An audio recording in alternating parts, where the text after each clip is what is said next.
Assalamualaikum warahmatullahi wabarakatuh. Kita bertemu lagi dalam pelajaran PAIPB. Kali ini kita akan membahas iman kepada kitab Allah. Hayo, siapa yang tahu apa itu iman kepada kitab Allah? Mari buka modul dan paket. Iman kepada kitab Allah adalah percaya dengan sepenuh hati bahwa Allah menurunkan kitab kepada Rasul-Nya untuk disampaikan kepada umatnya. Pertanyaan selanjutnya, ada berapa macam kitab Allah dan siapa saja yang menerima kitab? Yuk mari kita ceki-ceki. Yang pertama, kitab Taurat diturunkan kepada Nabi Musa alaihi salam di Bukit Sinai untuk kaum Bani Israel pada tahun 12 sebelum Masehi, diturunkan dengan bahasa Ibrani yang berisi 10 perjanjian. 10 isi Taurat yaitu perintah mengesahkan Allah Subhanahu wa Ta'ala, larangan menyembah berhala, larangan menyebut nama Allah dengan sia-sia seperti halnya membuat sumpah palsu. Selanjutnya, perintah mensucikan hari Sabtu dan menghormati kedua orang tua. Juga larangan membunuh sesama manusia, berbuat zina, mencuri, menjadi saksi palsu, dan mengambil hak orang lain. Allah berfirman, وَلَقَدْ آتَيْنَا مُوسَى الْكِتَابَ لَعَلَّهُمْ يَهْتَدُونَ. Yang kedua, kitab Zabur diturunkan kepada Nabi Daud alaihi salam di Yerusalem untuk Bani Israel pada tahun 10 sebelum Masehi dengan bahasa Kipti. Zabur berisi puji-pujian kepada Allah dan nasihat. Allah berfirman, وَرَبُّكَ أَعْلَمُ بِمَنْ فِي السَّمَاوَاتِ وَالْأَرْضِ وَلَقَدْ فَضَّلْنَا بَعْضَ النَّبِيِّينَ عَلَى بَعْضٍ وَآتَيْنَا دَاوُودَ زَبُورًا. Yang ketiga, kitab Injil diturunkan kepada Nabi Isa alaihi salam di kota Yerusalem untuk Bani Israel pada tahun 1 Masehi menggunakan bahasa Suryani yang berisi tentang 4 ajaran pokok Injil. Itu kembali mengesahkan Allah, membenarkan Taurat, menghapus beberapa hukum Taurat, dan membenarkan datangnya Rasul terakhir yaitu Rasulullah Shallallahu Alaihi Wasallam. Allah berfirman, Qala inni abdullahi ataniyal kitaba wa ja'alani nabiyyan.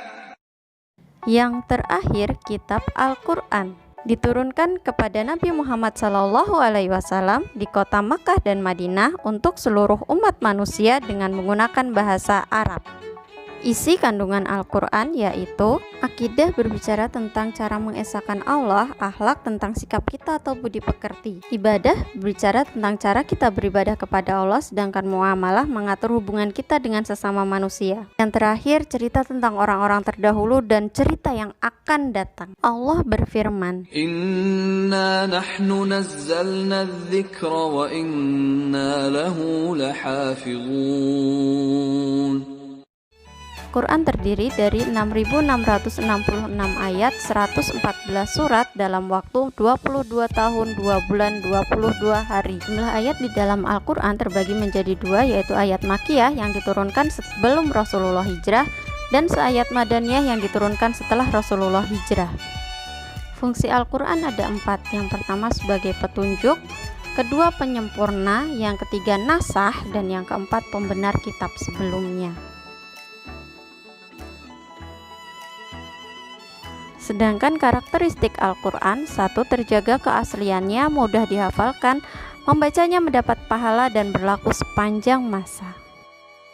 Ada beberapa nama lain Al-Quran seperti Al-Huda, Al-Kitab, Al-Furqan, Az-Zikr, Asy-Syifa, An-Nur, dan beberapa nama yang lainnya. Suhuf. Apa itu suhuf? Suhuf adalah wahyu yang diturunkan kepada Nabi berbentuk lembaran-lembaran untuk dirinya sendiri dan tidak harus disampaikan kepada umatnya. Ada beberapa nabi yang menerima suhuf seperti Nabi Adam, Nabi Syis, Nabi Idris, Nabi Ibrahim, dan Nabi Musa alaihi salam. Allah berfirman mengenai suhuf, Inna hadza lafis suhufil ula, suhufi Ibrahim wa Musa. Suhuf dan kitab sama-sama wahyu Allah, namun ada beberapa perbedaan. kitab berbentuk buku, sedangkan suhuf berbentuk lembaran. Kitab isinya lengkap dan berlaku lebih lama. Kitab wajib disampaikan kepada umatnya, sedangkan suhuf hanya untuk diri sendiri. Baik, yang terakhir, apa perbedaan beriman kepada Al-Quran dengan kitab-kitab Allah yang lain? Nah, dengan Al-Quran kita harus mempercayai, membaca, memahami, dan mengamalkan isi Al-Quran. Sedangkan untuk kitab-kitab yang lain kita cukup hanya percaya.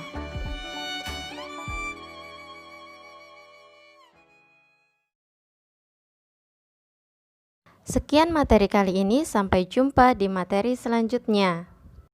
Rajin belajar dan tetap laksanakan social distancing. Wassalamualaikum warahmatullahi wabarakatuh.